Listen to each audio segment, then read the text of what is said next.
Warning. The following podcast features views and opinions that are likely to trigger the extreme fanboys and fangirls who disagree with them. Listener discretion is advised.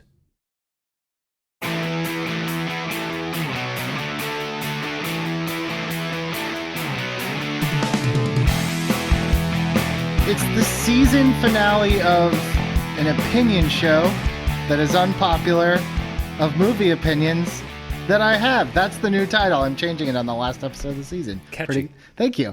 I'm here with Dan Murrell, Movie Fights, champion of Screen Junkies. And Dan, I'm really excited to talk to you, not just because of Jurassic Park, you're a big Jurassic Park fan, but I think maybe only twice, maybe 3 times a year, we agree on movies. And it's either the ones I never thought we'd agree on or like the ones that everyone loves. Yeah, that's pretty universal. Yeah. But today we are talking about 1997's The Lost World Jurassic Park, the first sequel to the Jurassic Park franchise, which now, how many are we at now? 5? 5 total? 3 parks, 2 worlds. 3 parks, 2 worlds, and only one of them that a majority of people like, which is the first one. Yeah, pretty much. I wanted to, usually I talk about the things that either I really like or don't like about a film, and then at the end I make some concessions, things that didn't work or things that did work, because I don't think any film is 100% perfect, or Few and far between. And likewise, there's very few films that are 100% terrible. There's usually good and bad and everything. But this particular episode, I kind of feel like it's a little bit of a tug of war, a little bit of back and forth. A lot of things that I really, really like. A couple of things that I'm like, I wish you would have gone XYZ avenue. But sure. I feel like, for me, the main thesis of this is, at least for a while, was that Jurassic Park, untouchable, Lost World, in the shitter, just the worst. And I feel like it's not the worst. It's not the worst. It's not the worst. And I will contend that for a majority of its running time, it would have gone down in history as a solid but respectable sequel to the first film. However, it keeps going. And that's when, for me, it loses all shred of hope that it could even measure up to the first Jurassic Park. It's that last 20 minutes of this movie, which we'll get to. Yeah. A little bit of context. So obviously the first Jurassic Park, based off the Michael Crichton novel. The first movie took a couple liberties with the story, some character changes, some omissions. Many, yes. Lost World Jurassic Park, almost completely original apart from the novel. A lot of aspects are just completely missing and not there from. Oh yeah, it's super weird because if you look at how the movies are structured, and I don't quite know how this all worked out, because Michael Crichton writes Jurassic Park the book, right? Steven Spielberg makes Jurassic Park the movie. Other than the premise, very little in common between the two, except for dinosaurs and the setup, a couple things here and there. So then Michael Crichton writes The Lost World the book, essentially a sequel to the movie, because in the book he kills off Ian Malcolm. Right. In the movie, or in this Lost World book, Ian Malcolm very much alive, the head character. But again, you would think, because Michael Crichton wrote the Lost World, that they would make the movie from the book. But once again, the Lost World movie actually has a lot from the original Michael Crichton Jurassic Park book that he didn't use in the first movie. Like the whole thing with the little girl on the beach is from the Jurassic Park Michael Crichton book. The transformer behind the waterfall, that whole sequence is from the Michael Crichton Jurassic Park original book.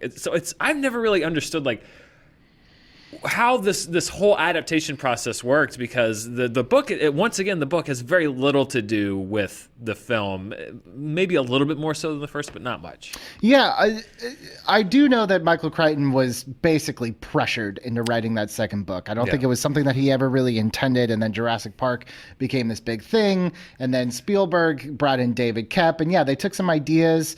They took some character names from Lost World, if anything, but there's a lot of aspects that didn't make it over. Some aspects that I really wish would have carried over. I think one thing is people say this feels like a different Ian Malcolm, and I agree that it feels like a different Ian Malcolm, but I also feel like it's an earned different Ian Malcolm.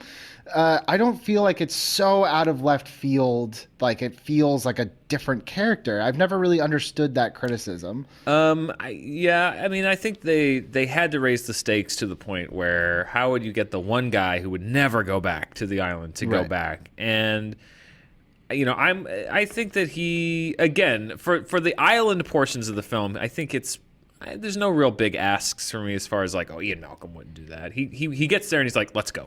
Yeah. Which I agree with. I think once he becomes the action star, it's like, okay, riding around in the Corvette and doing everything. Come when on, he's man. in that Corvette at the end, I'm like, what kind of science do you do? What's going on where you here? own that expensive of a car, by the way? Of all the characters in the movie, the one I have the least amount of problems with is Ian Malcolm. It's everybody else that I have real issues with. Well, the one thing that I like about, and they bring this up in the book of Lost World a lot, and they start to hint at it that I wish they would have really gone more into, is at the beginning of this film, Ian gets on the subway and he's taunted by this guy who's just like, yeah, I believe you, spooky dinosaur man. No one really believes that this actually happened. This is all kind of like, yeah, sure, crazy guy.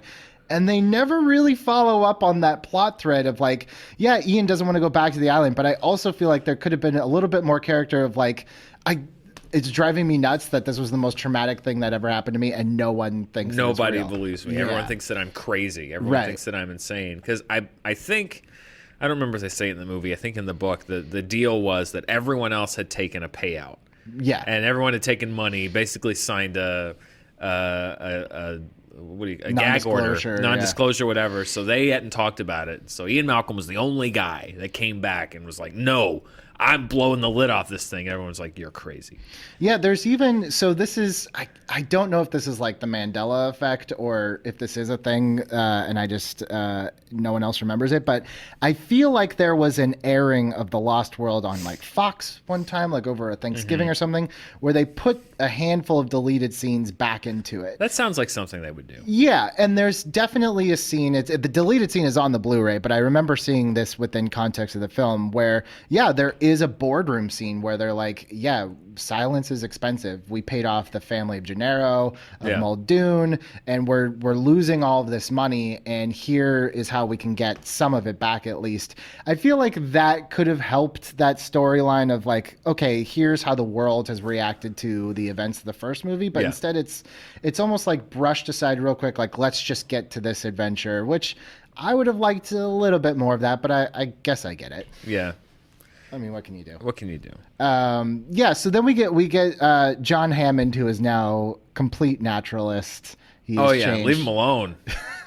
But I really like that character choice because he does seem like such an impulsive guy that would just swing the pendulum all the way over. Well, I mean, the end of the last movie was, Dr. Grant said, "I've decided not to endorse your park," and he said, "So have I." Right. So I guess I'll buy that he has decided completely against that he would want to save them and preserve them, despite wanting to exploit them in the last one. There's enough of a swing in that first movie that I'll go with it. You'll reluctantly. I'll buy it. I'll go with it. So then we get to meet kind of our new team, which we get Nick Van Owen, an early Vince Vaughn appearance, and one of my favorite characters who just gets mutilated in Eddie Carr. Poor dude. I mean, the guy, he's just trying to help. The whole movie he's just trying to help, and he just gets pooped on over and over, ripped apart like a no pause to honor Eddie's sacrifice. Just Richard Schiff split apart like a wishbone. Goodbye. Just the babysitter in Jurassic World, that was just vicious.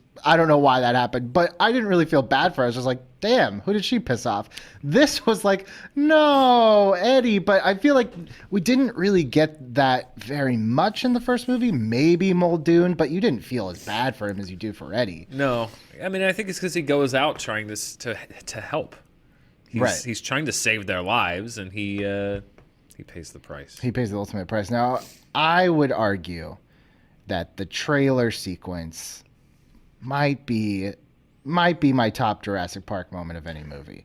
I will grant you, as a set piece, the trailer sequence is great. The glass, the cracking glass, the everything going around them, and it's great filmmaking. It is great filmmaking, and that for me is what Lost World is. It is a pretty standard to substandard movie set around several good set pieces. The Raptors in the field is a great set piece. The trailer is a great set piece.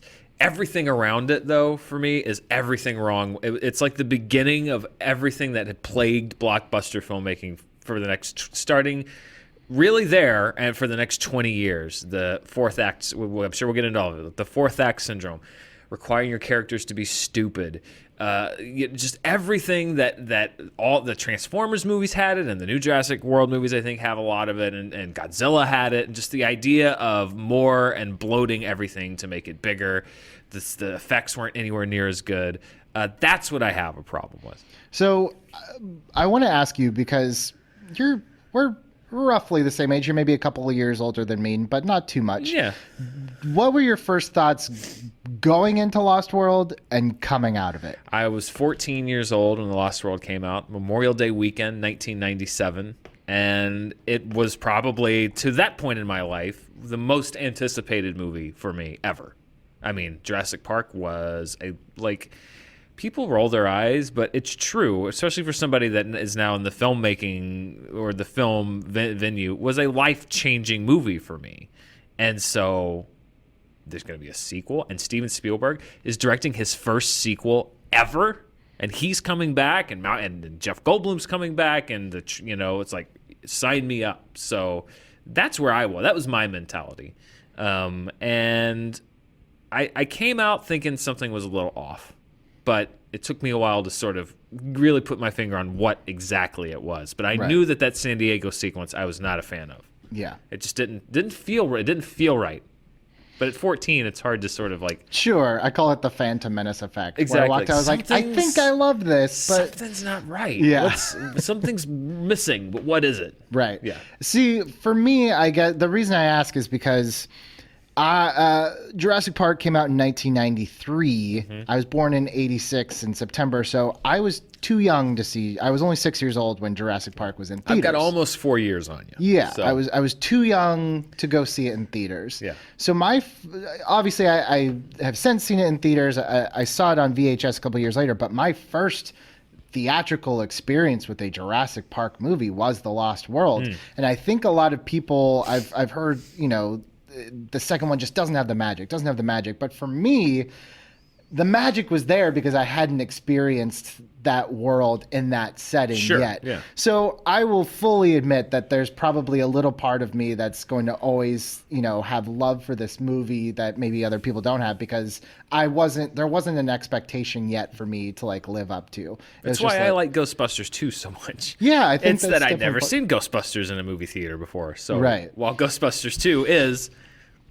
fairly objectively a subpar sequel to the first film, I have a lot of love for it because I love the first movie, but I'd only ever seen it at home. And then, oh my God, the Ghostbusters! I can go see a Ghostbusters movie? Right. That's incredible. Yeah, it was almost like with specifically Jurassic Park 2. I remember my parents went and saw the first one, and I think they made me go see Matilda or something with my sister. And they were just like, my mom was like, it was so scary. There's no way you can handle it. So the fact that I got to go see this one, it's like I feel like a big kid now, and just the sounds of the T-Rex and everything just kind of booming. I have that love for it. I think that I gravitated towards some of these characters too. I love Roland Timbo. He's one of my favorite Jurassic Park characters. He's a little undercooked. He's a little medium rare in this movie. But again, the Mandela effect kicks in because I remember that awesome scene where he's such a badass, but it's a deleted scene. But to my mind, it always plays in there. Always exists. Where RJ goes to him and is like, hey, I have this thing for you to, that you might be interested in. And then he goes and he beats up those guys at the bar because they're being dicks to that waitress. I mean, that is an example of a casting being half of your work, particularly with a role like that, which is that you cast Pete Postlethwaite in a role like that, you're halfway there. Yeah. Because he's a great actor. But there's not much there. He's a hunter. Here's the thing though. He's it's a hunter. He's a hunter, but he's one of the bad guys, but he's almost like Boba Fett, where he is not quite bad. Like, I love when Malcolm's like, the guy just died. Can we show some respect? He's like, well, then his troubles are over. Let's get this movable feast underway. Right. Like, I don't have time to cry for you. But the movie itself, if he had some meaningful role to play beyond being the person who's the antagonist, they escape from Dinosaur Island. That's it. Yeah, he's done. He's gone, and I feel like maybe the movie would have been better if they would have figured out something to do with him past that. Because other than just kind of being a cool dude that shows up and you go boo, but he's still kind of cool too at the same time. It's very strange. Doesn't do anything else, Well, his arc is supposed to be like he's this game hunter. He wants the biggest game, and then he gets it, but the cost was too high. Mm-hmm. I like that arc. I will admit, though, they devoted so little time to his friend RJ, and RJ looked so much like the other guy. Like, literally, I could not tell the two apart when I was a kid. I was like, wait, I thought that guy died. I thought that's why he was the guy with the glasses? Yeah. No. Yeah, they both had the glasses, and then once they get to the island, they're both wearing the hat. Like, you can't tell him apart from, why am I blanking on, what's his name? Peter Ludlow. Yes. Ludlow. You can't tell RJ apart from Ludlow or AJ, whatever his name is. AJ, yeah. That you just like, okay, I get it. But again, that's where I feel like I'm usually not a fan of deleted scenes, or I watch them and I get why they're not in there. But I do feel like that would have helped that arc a lot. Maybe. Not sold. I'm not sold. Not sold. Okay. So let's talk about another character that in some scenes doesn't bother me. In some scenes I'm like, all right, enough, which is Kelly, the daughter. Oh boy. Yeah. Yikes. I get what it was supposed to do. Mm-hmm. I'm not a huge fan of a lot of the choices that were made regarding that character. That being said, it's not like a deal breaker for me. It wouldn't be if it weren't for the gymnastics. That might be one of the dumbest things I've ever seen. The gymnastics is definitely the Crystal Skull Shia swinging vines. From the vines, yeah. He just can't help himself sometimes. It's weird because there is a scene from Bumblebee, which Steven Spielberg is very heavily was involved in. If you listen to interviews with Travis Knight, right, and you can see the influence from Spielberg on there. There's a scene in Bumblebee that's very similar, not quite as dumb, which is one of the reasons that I like Bumblebee a lot, but very similar to that. And it's like Spielberg's got something about like athleticism in teenagers that he just wants to bring back into the movies. I would be okay with it. It's a cheap thing in movies, put a kid in danger, but I guess it gives Ian a little extra reason to not even just say like, I love you, but I'm sorry, right, I'm leaving. Like, he's literally now fighting for his child. Even though whatever. But I do feel like Kelly almost sums up to me the problems, because I feel like a lot of the times she adds a lot. I think her acting when she's up in the hide when all the trailer stuff, like, she looks legitimately terrified. She looks shaken, and she does a great job. But then it's like that one moment where she pauses, almost like puts the chalk on her hands and is like, all right, time for my Olympics routine. It's like, you just went that one step too far. Yes, as did the rest of the film, in my eyes. It was passable to a point, and then it took it one step too far. And the kicking the raptor out of the thing, I'm just like, first of all, it looks bad. Yeah. You can tell it's just a big old dummy. And I think you can even, when we were doing the Honest trailer, we were like, I think you can even see the strings when she kicks it out of it. And it's just like such a... Like, these raptors are supposed to be the ultimate killing machines, and then you see one getting, like, kicked out of, like, a goof. Like, first of all, those things are pretty damn heavy. I don't know how the physics work on that. I would imagine a girl of her age doing, even with that kind of momentum, would just thud against the side of it. I mean... It's like kicking a brick wall. It's like kicking a brick wall. I would have to say, I don't know how lithe and sinewy a raptor is, but they look pretty solid to me. But beyond that, it just was such an awkward fit to set up the whole gymnastics thing in the beginning of the movie for the sole reason only for it to be like the deus ex machina that gets them out of the situation. It's just like, okay. It's also like, and I've noticed this on a rewatch recently. This movie does this, and I'll admit it, but it didn't bother me as much as a kid. This movie presents a lot of threats, particularly around raptors, that the threat is there, like the grass fields. The threat is there. Great. And then when they need the main core characters to be safe to get to the next scene, they're just gone. Yeah. Like they run through the grass, no raptors. Yeah. They punch the raptors or kick them out the window, and then they run up the steps to the helicopter, and no one's worried about the raptors anymore. Yeah. They do like conveniently disappear when the movie needs them to. I don't know what that if that's just a lazy script, or if it's just like maybe no one will notice, or I don't know. I can't defend that part. I would like to address the character that I have the biggest problem. Please. With. Sarah Harding. Julianne Moore. Ace animal expert. Behavioral paleontologist. Yes. So literally her job description is to know what the behavior of a dinosaur is going to be. And this goes to me saying, it really annoys me when, in order for things to happen, that a movie has to make their characters stupid. I would argue if you go to the first Jurassic Park, the mistakes that are made by the characters, none of them are made because the characters are stupid. Cowardly, yes. Foolhardy, arrogant, sure, definitely. But not dumb, not stupid.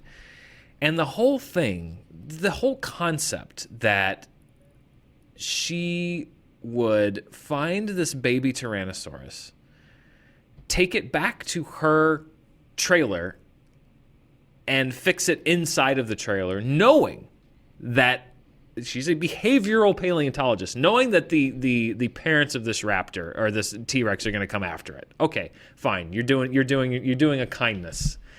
But then to be walking around with this coat covered in T-Rex blood and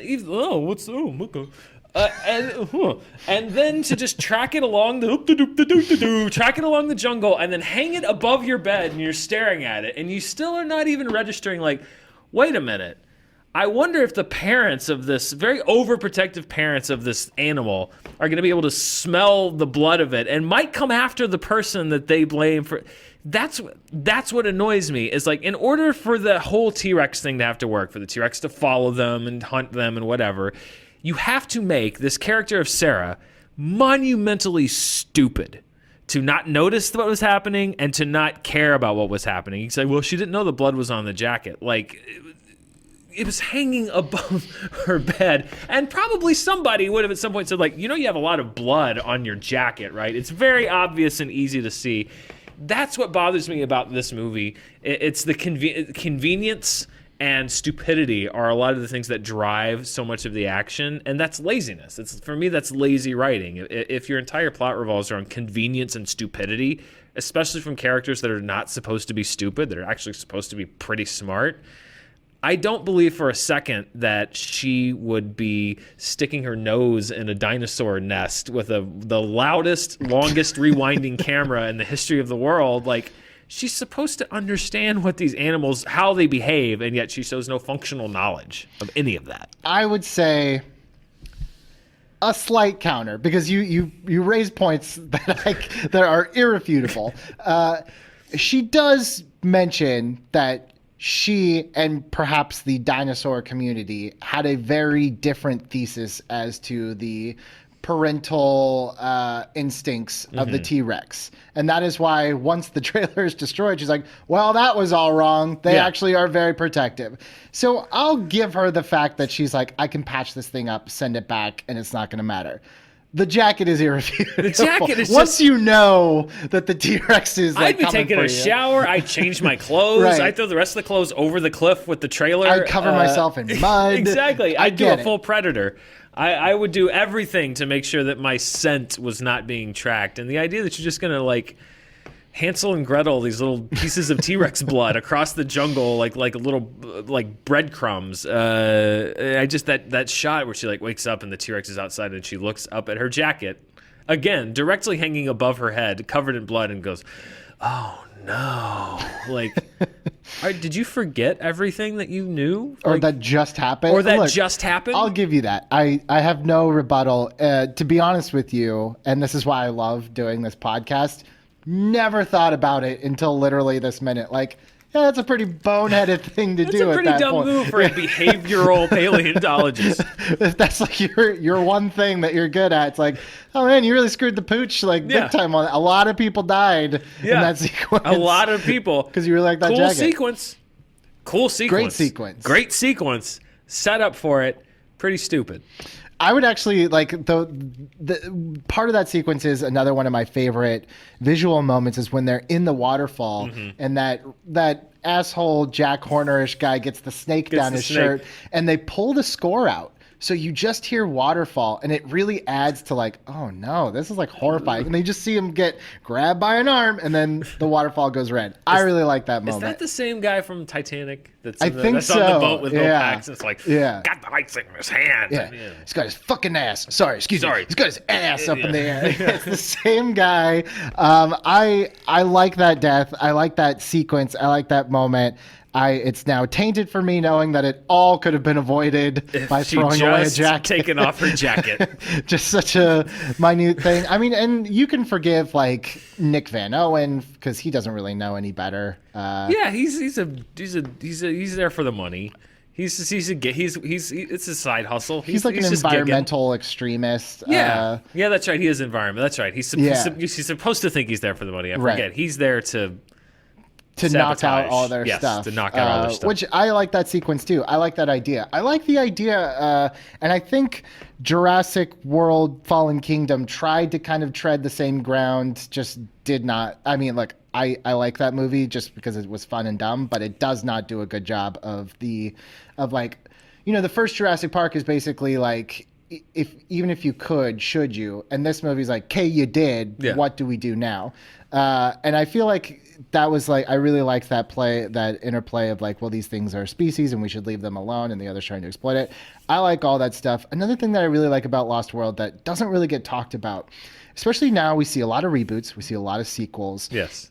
There's that temptation, especially just for nostalgia's sake, to use the same score. And I love that The Lost World has its own unique theme, and John Williams came and did another amazing score. I love the soundtrack to this movie. Yeah, I mean, I don't think I've ever listened to a John Williams score and been like, garbage. There's definitely some where you can see the recycling. BFG, it's not his music. I thought the use of music in the BFG was way too, like, it's like Steven Spielberg went to John Williams and was like, listen, this movie is not working. I need you to do like 300% Wonder. And I'm just going to play it as loud as I can and hope that this skates by. Drowns it out. I'm just going to try to drown this movie out. Can you, come on, man. I need some help. So I don't know if that's his fault necessarily, but yeah, that's what I say is like, there's a lot to like about this movie. It just makes some critical mistakes that for me are a bridge too far. So now we get to they have miraculously gotten off the island, and somehow, had you ended the movie here and almost left it open, like as almost like a dark ending, like okay, we got saved, but they are going to bring this dinosaur, and maybe that was kind of setting up your third movie. Right. I wonder if fans would have reacted better, but instead it's like, let's give you that third movie right now. Yeah, it is. This is one of the first times I remember it, but you see it all the time now. Not so much anymore, but Fallen King or Jurassic World did this too. You see a lot of movies doing this. Fourth act. Mm-hmm. Very rarely works. True Lies, one of the very few times this has worked, where you watch a movie and you're following a story and you get to the end. Like the story ends. And then there's 25 more minutes because then it's like, but something else happened. Look out. It's sort of like True Lies, where it's about Arnold Schwarzenegger and Jamie Lee Curtis finding out if he's a spy or not, and finding the bomb and the nuclear bomb and going to Cuba, all that stuff. Like, that's what the whole movie is, and you resolve all of that. And it's like, roll credits, and it's like, but they've got your daughter. And then it becomes 25 more minutes. Air Force One is a notorious... Air Force One is a perfect example of that. It very rarely works. This was one of the earlier examples of that, True Lies being another, where the movie's over. They got off the island. you're right. They're setting up maybe this preserve thing, but then it's like, nope, we got a whole rack them up again, boys, because we got a whole new setting, you get a whole new objective to accomplish before you get to the end. And that's where I just like, what's going on? Like, why stop? I remember this, I was kind of going like, stop, just stop. You were okay. You were doing fine. And they just kept going. The other thing that's kind of crazy too is circling back. It's like now the story of like no one believed Malcolm really could have paid off because it's like everyone's finally seeing like, what the hell, this is real. But again, like now this dinosaur terrorizes San Diego and the news is just like, well, they're sending the dinosaurs back there. It's not like, holy shit, this was real. By the way, dinosaurs actually exist. Well, and then it just tonally, it's completely different. Like, you know, you're coming off the raptor part of the movie, which was like super sinister and like, but then like, then topped off by this goofy gymnastics thing. And then you're going back to the real world, and then it's like half action and like a fourth like mortal danger because you have like a disembodied hand on the thing, but then like Steven Spielberg's like cutting to Japanese businessmen running down the street like it's Godzilla, and it's like, so is this supposed to be goofy or funny or scary or what are you doing? Like it was all over the place. It also has one of the biggest logic gaps, and it gets cited a lot. How did the T-Rex get in and out of that ship? Because the ship crashes into the docks. Right. They go on board. There's a dismembered hand on the controls to the cargo hold. Right. And then the T-Rex busts out of the cargo hold. So how did it get back inside of it? It knew did it kill had the to crew hide? and get back inside the cargo hold? It makes no sense. It doesn't make any sense. That makes no sense. And honestly, this is the part of the movie where like Again, I'm not saying that Lost World is the greatest Jurassic Park. That's not my opinion. Sure. I'm just saying this movie, I feel like it's universally dismissed, and I feel like there's still a lot of good stuff in here. This last 20 minutes, you're not going to get an argument out of me that any of it needs to be here. I also have an extreme problem with that dog being eaten. It really bothers me to no end. Spielberg has this really... You don't see it very often, but sometimes he's just kind of cruel. He's just like, he's kind of like, he has this reputation for being like the family man, right. And usually he is. Yeah. But like every once in a while, he does like a real asshole move. And one of those is the T-Rex killing the dog. Like he's got kind of a twisted sensibility about some things. And I feel like he's allowed to employ that sometimes. Temple of Doom for me is the ultimate of just like, if you want to see how sick Spielberg's sense of humor can be, watch Temple of Doom, because there are no sacred, ironically, sacred cows in Indiana Jones and the Temple of Doom. It is monkey brain, the eyeball soup and monkey brains, and I'm going to torture the characters. And it's mean-spirited. That's why it's my least favorite Indiana Jones. Yeah, it's mean. It feels like he is just like playing a trick on you. And he does that sometimes. And the T-Rex eating the dog is like, that is the exact opposite of what you would hope. And it's meant for the audience to go like, no, like... He's got an edge to him. This like T-Rex is like, I get it. It's an animal. It's a wild predator animal. Yes. But at the same time, whether it's us as the audience or the film is pushing us, we have vilified and deified some of these dinosaurs. Yeah. For a long time, the raptors were the villains and the T-Rex were the heroes. So I don't want to see my quote unquote hero dinosaur doing something where I'm like, well, now I don't want you to get your baby back. You just ate their dog. Right. Well, someone should eat your baby. The T-Rex is the hero at the end of the first movie, and I think some of that goodwill carries over, but then they make him terrifying again. As a species, it's not the same exact T-Rex, but they're terrifying again, like in this movie, but...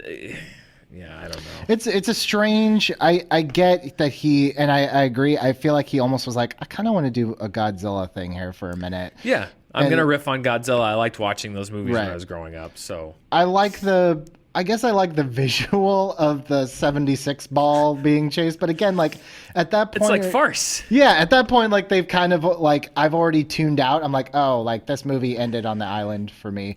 All that to say. I do think that there's a lot this movie greatly benefits from the hindsight or the benefit of hindsight. Yes. Whereas before it was like, oh, Lost World, and now it's like, oh, Lost World when you stack them up. Yeah, you know? When it came out, it was like Jurassic Park up here, right, and Lost World like all the way down here. But then you see what's come out afterwards. It's like Jurassic Park up here, and it's like, well, Lost World's still down there, but oh man, it's so much better than a lot of the other ones. Although I don't think it is.